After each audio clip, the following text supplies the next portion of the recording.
चला बघा आता हे माझ्या हातात काय आहे, याचं नाव काय आहे? शंकू. हर्षदा बरोबर उत्तर सांगते बरं का. हर्षदा काय आहे याचं नाव ग? शंकू आहे. काय नाव आहे याचं? शंकू. याचा आकार कसा आहे सांगा बरं मला. ह्या आकारासारखा, ह्या आकार आईस्क्रीम सारखं. बरोबर, आदितीने बरोबर सांगितलंय. कशासारखं आहे? आईस्क्रीम सारखा आहे का आईस्क्रीमच्या कोणासारखा आहे? कोणासारखा. आईस्क्रीमचं कोण बघा, ह्याला जर आपण असं धरलं त्याच्यावर आईस्क्रीम ठेवली का आहे ना, कोण असाच असतो ना आईस्क्रीमचा. आईस्क्रीमचा कोण अरे असाच असतो तो कोण. वरती त्याला मोठं तोंड असतं, खाली असा निमुळता असतो. आणि अजून काय असतं सांगा बरं असं अशा आकाराचं? टोपी. कोणती टोपी असते पण? बर्थडेची टोपी असते. बरोबर का नाही? जोकरची टोपी किंवा बर्थडेला आपण जी टोपी घालतो ना ती टोपी बघा अशी घालून घालतो. बरोबर, तिथे वरती एक टोक असतं आणि एक खाली येतं. बरोबर का असं आहे ना जोकरची टोपी. बरोबर का.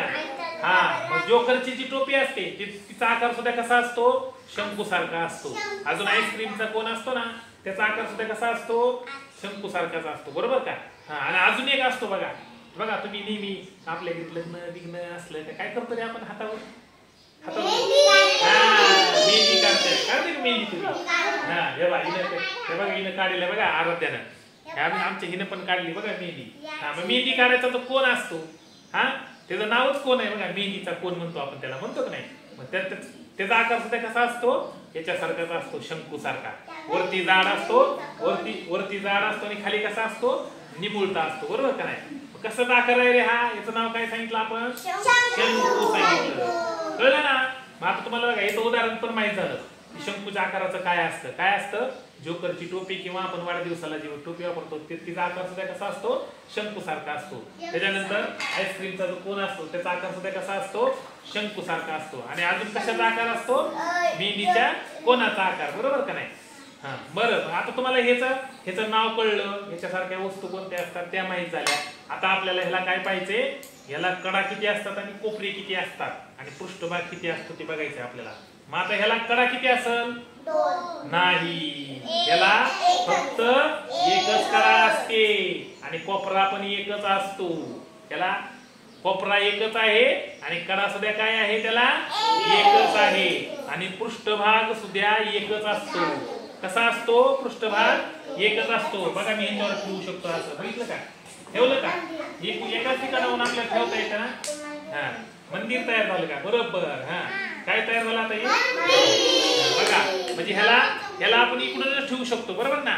ह्याला पृष्ठभाग किती आहे रे? एकच पृष्ठभाग आहे. आणि तो जो पृष्ठभाग असतो ना तो कसा असतो? वळत जातो, तिरका असतो त्याचा पृष्ठभाग. त्याचा पृष्ठभाग कसा असतो? त्याचा हा तिरका असा वळत जातो. म्हणून त्या पृष्ठभागाला आपण कसला पृष्ठभाग म्हणतो? वक्र पृष्ठभाग म्हणतो. कसला पृष्ठभाग म्हणतो त्याला आपण? वक्र पृष्ठभाग. वक्र पृष्ठभाग. ह्याचं नाव काय सांगितलं मी तुम्हाला? शंकू. शंकूला कडा किती आहे? एक. कोपरा किती आहे? एक. हा, कोपरा किती आहे? एक. आणि पृष्ठभाग किती आहे? एकच आहे. शंकूला पृष्ठभाग किती असतो? एकच. आणि त्या पृष्ठभागाचं नाव काय आहे? वक्र पृष्ठभाग. वक्र म्हणजे कसा? असा बघा गोल असा आहे. गोल आहे का नाही? हा, असा वक्र असतो म्हणजे वाकडा तिरका असतो त्याचा पृष्ठभाग. म्हणून त्याला आपण काय म्हणतो? तिरका असल्यामुळं त्याला वक्र म्हणतो. तिरका असला का त्याला काय म्हणतो आपण? वक्र पृष्ठभाग. किती पृष्ठभाग आहेत मग शंकूला? एक पृष्ठभाग आहे. कडा किती आहे रे त्याला?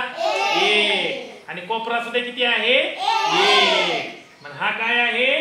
शंकू. शंकूला कडा, कोपरा, पृष्ठभाग हे एकच असतात.